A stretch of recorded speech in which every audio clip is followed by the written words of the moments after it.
Yaman telah mengumumkan akan melakukan blokade udara penuh terhadap Israel. Pengumuman itu diklaim telah menandai babak baru perang di jalur Gaza melawan Israel yang dibekingi Amerika Serikat.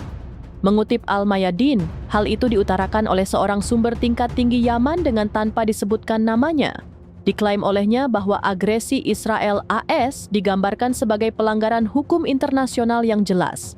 Alih-alih menghalangi Yaman, pejabat menegaskan bahwa serangan itu justru akan memperdalam komitmen terhadap tujuan militernya. Sumber juga menyatakan bahwa hari-hari mendatang akan semakin sulit bagi Israel, mengingat blokade udara penuh akan diterapkan.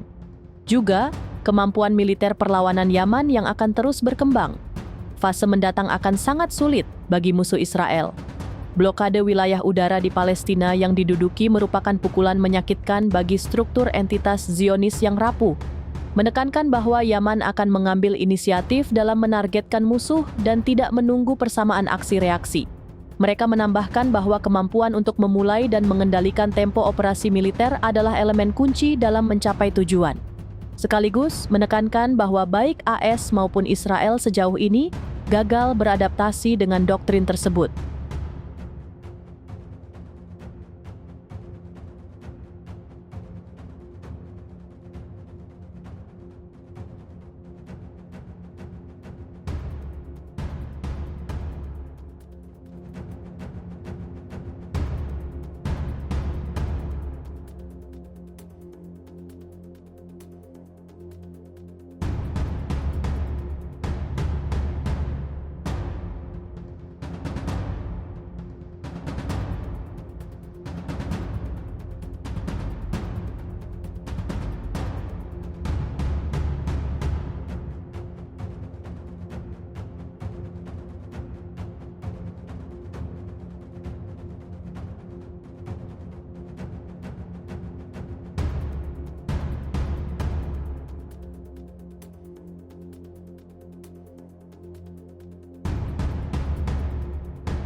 Download Tribun X sekarang, menghadirkan lokal menjadi Indonesia.